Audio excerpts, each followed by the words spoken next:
Alright people, Mike Salden here again. Welcome back to another video.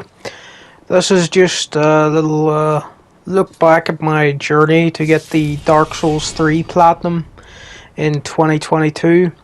I had a lot of work done for the Platinum from back in 2016. So I did think about going back to that character because I still have the save for the character I'd originally been on, just to see how many more miracles and stuff I needed to buy on that character.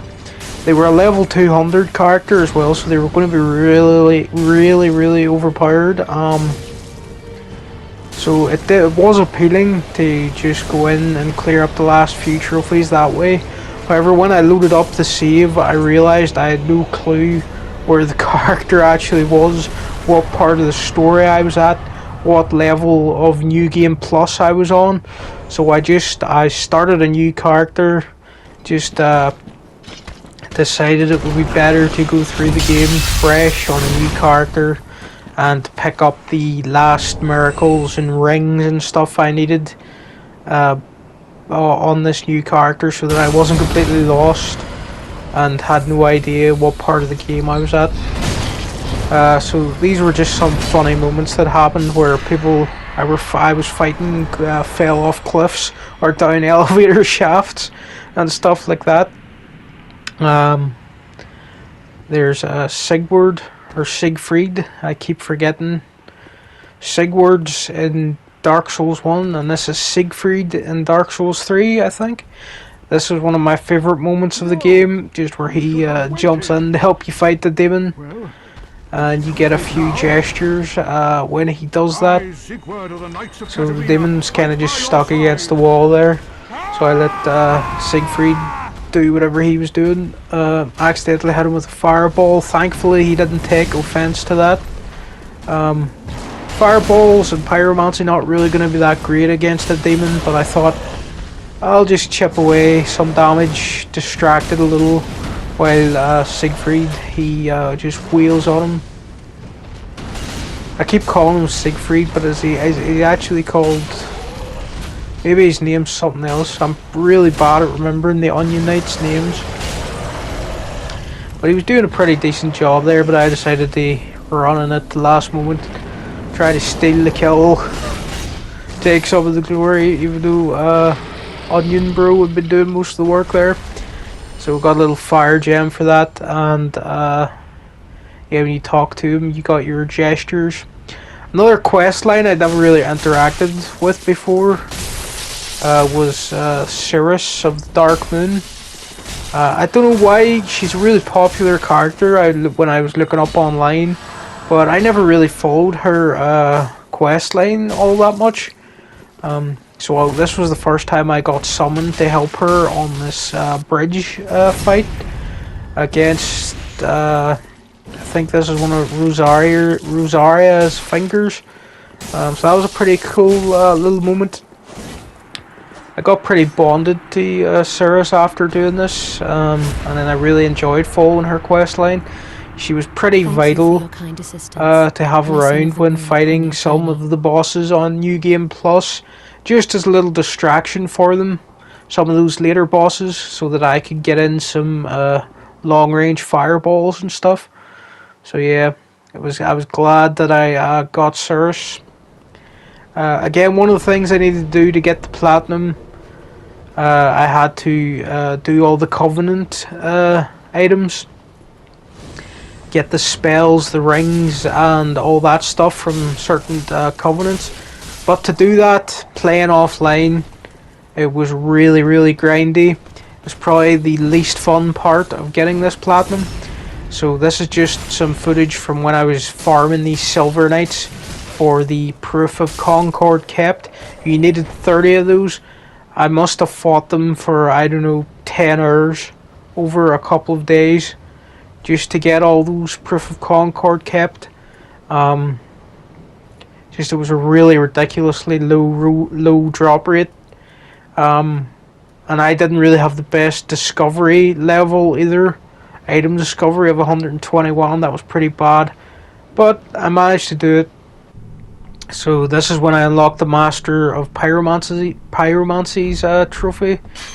For some reason I'd never gotten all those before, so I knocked that one out of the way.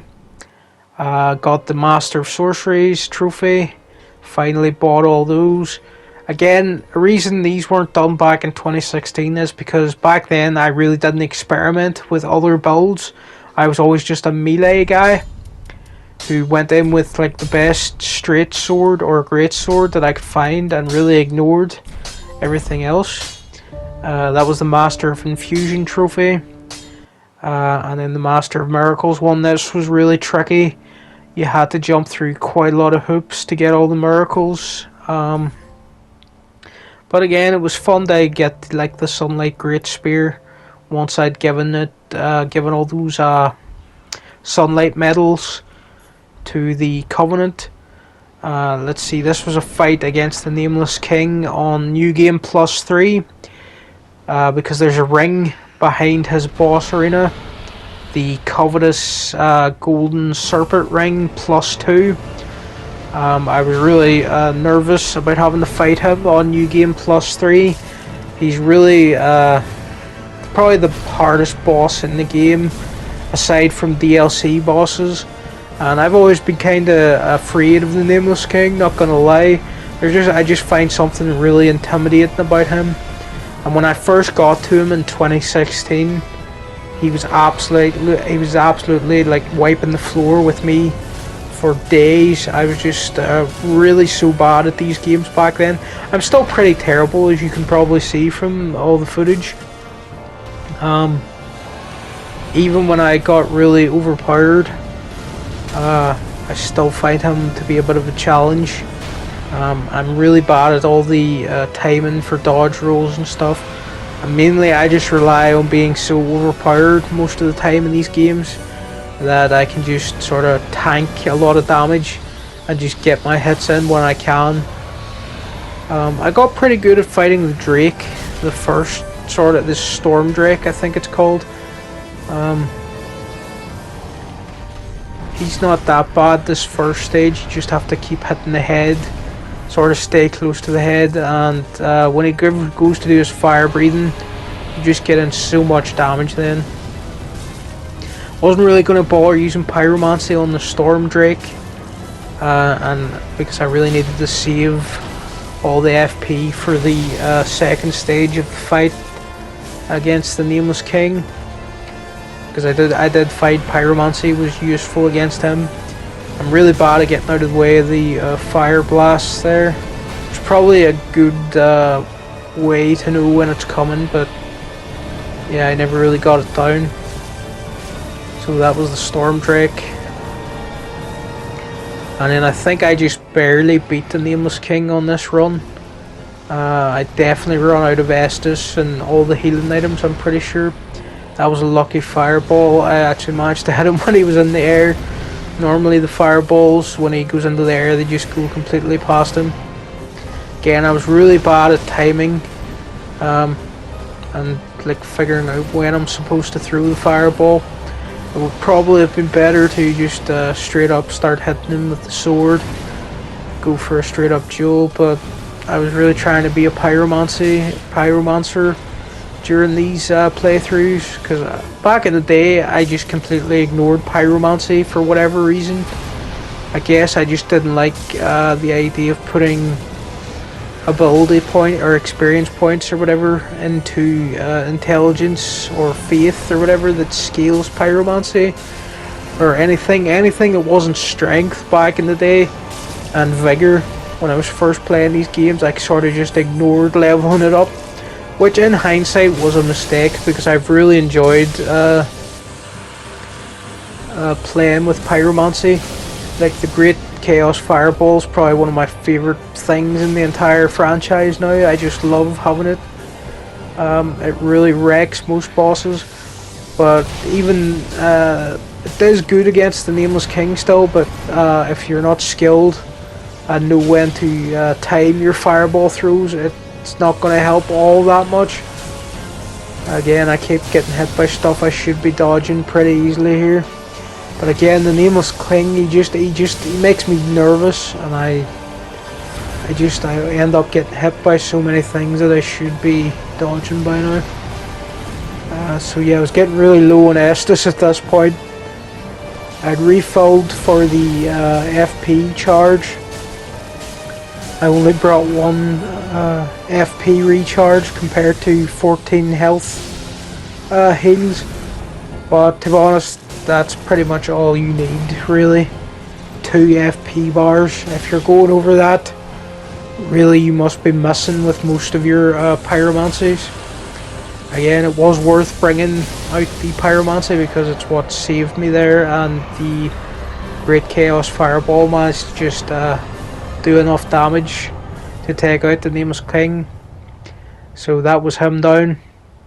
And after that, I managed to get the ring I needed from behind his boss arena. This was Master of Expressions. I needed all the gestures. I got the final bow from this guy. And this was the last moment before I got the platinum, where I bought the last 2 rings I needed. And yeah, that's basically how I got the Dark Souls 3 platinum. Mostly had fun, but grinding those Covenant items offline, Proof of Concord kept, that was pretty tedious. Glad that's over. But alright people, thanks for watching, and I'll see you again next time with another video.